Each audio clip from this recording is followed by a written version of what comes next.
Good morning, everyone. I'm Megyn Kelly. It's Thursday, August 21st, 2025, and this is your AM update. We don't have to live like this. We do not have to allow our cities to be taken over by violence and by disorder and by chaos. New D.C. crime data showing President Trump's federal takeover of local police is having the desired effect as the DOJ launches an investigation into whether D.C. police have been manipulating the data to make their city seem safer than it is.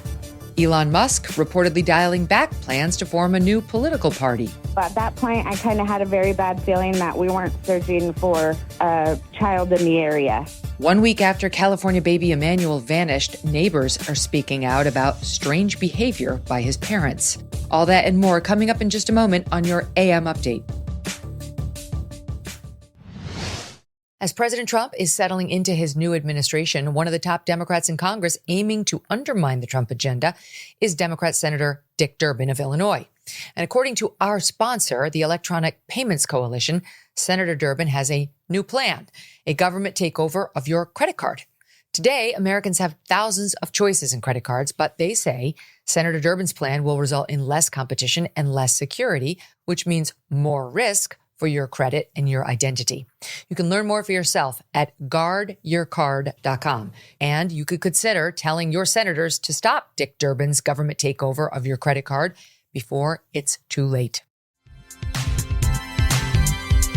DC crime reportedly dropping significantly following President Trump's federal takeover of the police department and deployment of the National Guard, as the DOJ confirms an investigation into whether D.C. police fudged crime statistics in the past.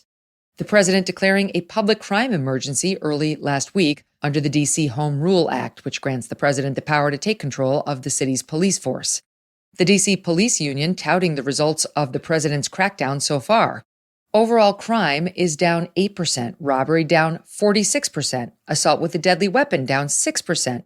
Carjacking down 83%, car theft down 21%, violent crime down 22%, and property crime down 6%. Vice President JD Vance, Defense Secretary Pete Hegseth, and Deputy Chief of Staff Stephen Miller on Wednesday taking a victory lap of sorts, serving lunch to National Guardsmen and police officers posted at Union Station. The once opulent train station overrun with mentally ill and sometimes violent homeless people in recent years, a symbol of the district's decline. A small group of protesters greeting the delegation upon arrival. Vice President Vance appealing to critics of the president's crime crackdown. We don't have to live like this. We do not have to allow our cities to be taken over by violence and by disorder and by chaos. You can actually do stuff. You can actually bring law and order to communities. You've just got to have the political willpower to do it. And I think you hear these guys outside here screaming at us. Of course, these are a bunch of crazy protesters. But I'll tell you, a couple of years ago when I brought my kids here, they were being screamed at by violent vagrants, and it was scaring the hell out of my kids. And one of the things that we've done already in Union Station in just 9 days is we've made it a place where people can walk around safely. They can bring their kids again. And I think that if we set a standard in Washington, D.C., that political willpower can bring some common sense, law and order back to these communities, then maybe some other communities and other cities will follow suit. Some on the left calling the crackdown an unnecessary power grab, citing Metropolitan Police data showing a 35% drop in violent crime in 2024 and an additional 25% drop through August 2025. However, on Wednesday, the DOJ announcing a federal probe into whether the police department manipulated the crime data to make the city seem safer than it really is. That investigation reportedly to be led by U.S. Attorney for D.C., Jeanine Pirro's office. Police Commander Michael Pulliam reportedly placed on paid leave in May amid an internal investigation into allegations he changed crime data to downplay the severity of the crisis, an accusation Pulliam denies. D.C. Police Union Chairman Greg Pemberton Tuesday on Fox detailing how crime data are being manipulated. One of the chief complaints of our members when we go around and talk to them is that they respond to the scenes of these violent crimes, and inevitably you'll have a captain or a commander or sometimes a lieutenant show up on the scene and advise them to take a report for a lesser offense. One of the things that we see them do often is sometimes there'll be a shooting or a stabbing, and if the victim is uncooperative with the police, which is not uncommon in some areas of the city, they'll be directed to take an injured person to the hospital report, which is not even a crime at all. It's an incident report. Sometimes you'll have a robbery. It'll be reported as a theft. Other times you'll have burglaries that are reported as unlawful entry or thefts. This is something that's been, unfortunately, part and parcel of the police department for some time, and we're very skeptical that these crime stats are accurate. Deputy Attorney General Todd Blanche reacting Tuesday on Fox. The reality is that we know that D.C. has been an incredibly unsafe place to live for a very long time. And so in some ways, it's not surprising that we hear about reports of this type of conduct that suggests that D.C. is safer than everybody that lives here knows to be true. So we're investigating it, and hopefully we'll get to the bottom of it at some point soon. Elon Musk reportedly backpedaling now on plans to create a new political party, instead eyeing Vice President JD Vance for a possible presidential run in 2028. Musk in July announcing the creation of the America Party, a new third party in direct response to his falling out with President Donald Trump over the One Big Beautiful Bill Act. Musk blasting the bill, particularly its impact on the deficit, as a fiscal disaster. Concerns Republicans dismiss as inaccurate and based on flawed calculation methods. The first buddies bromance unraveling quickly, Musk officially leaving his White House role in May with a glowing Oval Office send-off before the feud got more intense on X, the social media platform Musk owns. When the Big Beautiful Bill passed in July, Musk doubling down on plans to create a third party, posting to X, quote, "When it comes to bankrupting our country with waste and graft, we live in a one-party system, not a democracy. Today, the America Party is formed to give you back your freedom." Such a move would likely hurt Republican chances at the polls in future midterm and presidential elections, chipping away at the Republican base, handing power to Democrats. In recent weeks, Trump administration officials softening their feud with the world's richest man, even signaling hopes for reconciliation. Mr. Trump from the Oval in early August. A new Gallup poll says that Elon Musk is the most unpopular public figure in the country right now. I'm wondering, do you miss having him around the White House, or is that poll accurate? I don't know if the poll's accurate. I think he's a good person. I think he had a bad moment, really bad moment, but he's a good person. I believe that. Vice President JD Vance in an interview with the Gateway Pundit a week and a half ago. Well, he's obviously got a complicated relationship right now with the Trump White House, though. My argument to Elon is, like, you're not going to be on the left, right? Even if you wanted to be, and he doesn't, they're not going to have you back. That ship has sailed. And so I really think it's a mistake for him to try to break from the president. So my hope is that by the time of the midterms, he's kind of come back into the fold. But again, my hope is that just kind of cools down a little bit, because he did help us a lot in the election. The president even says all his frustration, Elon was a very, very critical part of the team last election.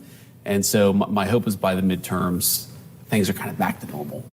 Beyond the July post, there is little indication Musk ever took steps to build a third party. A supposed FEC filing vanished within days of appearing on the website. The Wall Street Journal reporting the Tesla CEO is telling allies that he wants to focus attention on his companies and is reluctant to start a third party that could alienate Republicans. Musk, quote, has been focused in part on maintaining ties with Vice President JD Vance, who is widely seen as a potential heir to the MAGA political movement. Musk has stayed in touch with Vance in recent weeks, and he has acknowledged to associates that if he goes ahead with forming a political party, he would damage his relationship with the vice president, the People said. The Tesla CEO reportedly considering backing the VP with financial resources if Mr. Vance decides to run in 2028. That's still a long way out, but early polling indicates Mr. Vance is in the lead for the GOP nomination. Polling from McLaughlin and Associates consistently showing the vice president leading the 2028 Republican primary field by double digits. Coming up, neighbors of missing baby Emmanuel Haro calling out the unusual behavior they say they saw from parents Jake and Rebecca as investigators follow up on leads 1 week after the baby's disappearance. And Hurricane Erin churning through the Atlantic as forecasters warn this thing will remain a powerful storm throughout the week. You know the feeling. Someone in your family gets sick and then you're stuck waiting for a doctor's appointment or the pharmacy's out of stock and then you're left wondering why something so basic has to be so hard. Too many American families face this reality. And this is why many are turning to all-family pharmacy. They're doing what Big Pharma won't, which is putting families back in control and making it possible to be proactive, not reactive with your health. This is not just some online pharmacy. All Family Pharmacy is based in Florida and family-owned. And there you can order ivermectin, hydroxychloroquine, antibiotics, daily maintenance meds, emergency kits, everything you'd want to have on hand before you need it. You know, you're going on like a trip. You want to get some of these things in your suitcase before the crisis hits. Order online and they will work with licensed doctors to provide the prescription for you. Then your medications get shipped right to your door. Visit allfamilypharmacy.com/Megyn. Use that code Megyn10 to get 10% off your order today. Again, go to allfamilypharmacy.com/Megyn and do use that code Megyn10 when you check out to get 10% off your order today. Be prepared. Be in control. This is healthcare that works for you. An AM Update exclusive in the case of missing baby Emmanuel Haro, the 7-month-old California boy whose mother says he was kidnapped from a store parking lot by an unknown person who allegedly knocked her out. Police say the mother, Rebecca Haro, and father, Jake Haro, have stopped cooperating after inconsistencies in Rebecca's story were raised with her by police. Rebecca's mother says Jake stopped Rebecca from taking a polygraph, insisting she should first get a lawyer. And while Jake has since lawyered up, Rebecca has not. Baby Emmanuel has not been seen since at least 1 week ago today. Police say they have no suspects and that no one has been ruled out, including the parents. They searched the family home, including with cadaver dogs. Late last night, a shocking development.